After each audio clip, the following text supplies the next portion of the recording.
everybody, it's Dr. Jo and Bear, and today we're going to show you the top 10 hip exercises. So let's get started. Disclaimer alert, disclaimer alert.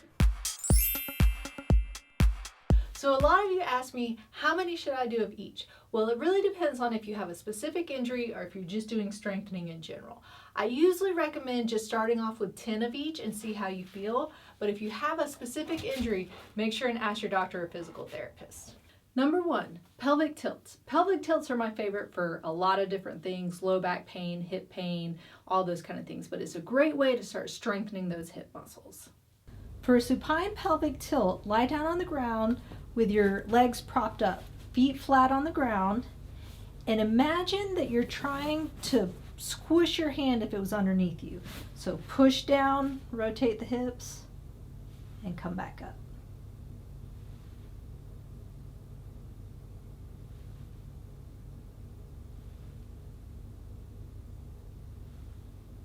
Number 2, bridging. Bridging's another one of my favorites where it's working a whole lot of muscles, it's working your hamstrings, it's working your gluteus maximus, and it's really just getting those hips moving to get some strengthening in there. For bridging, bring both knees up and put your feet flat on the ground. You can put your arms by your side and then lift your bottom up off the ground, just to about level. So you don't want to arch your back and you don't want it sagging. Just bring it up level and then slowly come back down.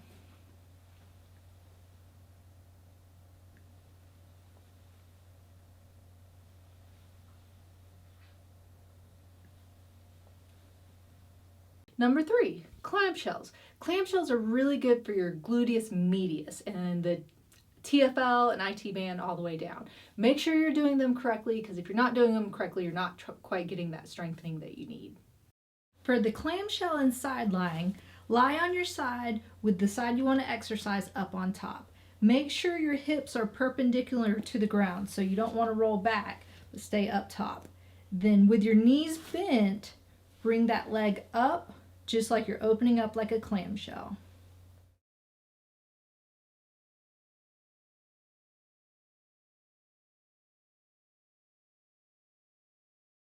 Number 4, hip flexion and supine. So basically that straight leg raise. It's really important to keep your leg as straight as you can, and if you pull your toes up, that will help lock everything out, and that's really going to get those hip flexor muscles working. For supine straight leg raise, lying on your back, prop one knee up, and then the leg you want to strengthen, put it straight out and pull your toes up towards you to lock out your knee. Keep that knee nice and straight, and then just lift your leg almost equal to the other side, and then slowly come back down.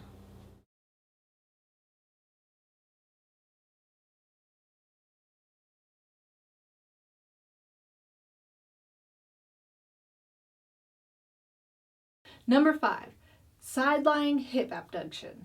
This is a great one again to work those outer muscles. Make sure you're still keeping your legs straight and keeping those toes pulled tight. For hip abduction and sidelying, the leg you're going to exercise is going to be on top. You can slightly bend the bottom leg for comfort, but keep the top leg in a straight line. Pull your toes up tight and just bring it up and then control it coming back down.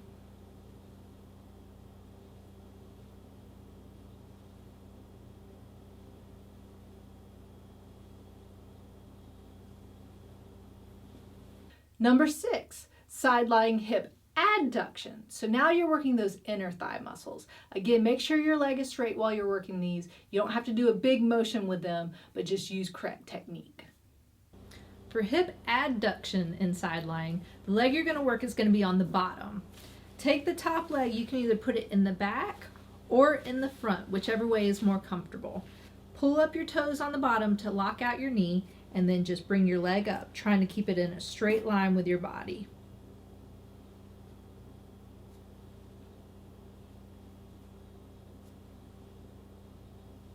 Number 7, prone hip extension. So now you're going back to working those gluteus maximus muscles and the hamstring muscles. Again, you don't have to lift your leg very high with these, but try and keep the leg as straight as possible. For prone hip extension, lie on your stomach and then pull your toes up towards you to help lock out your knee. You don't have to lift very high, but try and keep your knee locked out the whole time.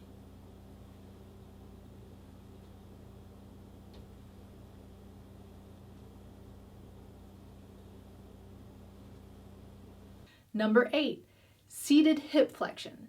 Seated hip flexion might seem easy, but it's really working those hip flexor muscles, the psoas muscles, and it's a great exercise to do, and you can even do it just at work if you're sitting in a chair for a long time. For seated hip flexion, make sure your back is nice and straight when you're doing the exercise. Just bring your knees straight upwards.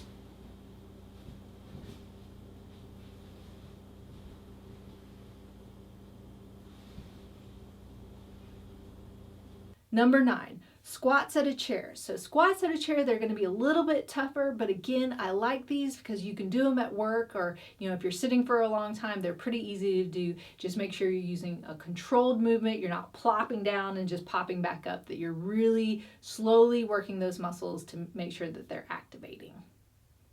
For squats with a chair, use the chair as a target. Step just a little bit away from the chair because you're going to stick your bottom back and bring your chest forward so your knees don't go in front of your toes. So squat back, just touch the chair, and come back up.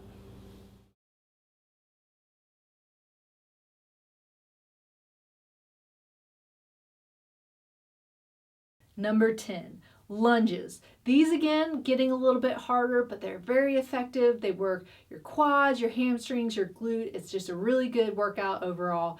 If you have some knee problems, make sure and put a pillow underneath the knee that's on the ground, because that's just going to protect it a little bit. For lunges, you're going to put one foot out in front of you. Try and keep both feet pointed forward. Sometimes people will turn it out a little bit, but try and keep them forward.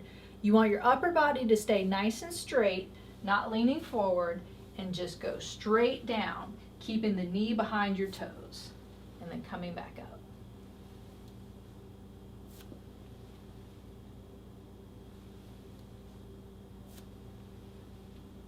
So there you have it. Those were your top 10 hip exercises. If you'd like to help support my channel, make sure and click on the link up there. And don't forget to subscribe by clicking down there. And remember, be safe, have fun, and I hope you feel better soon.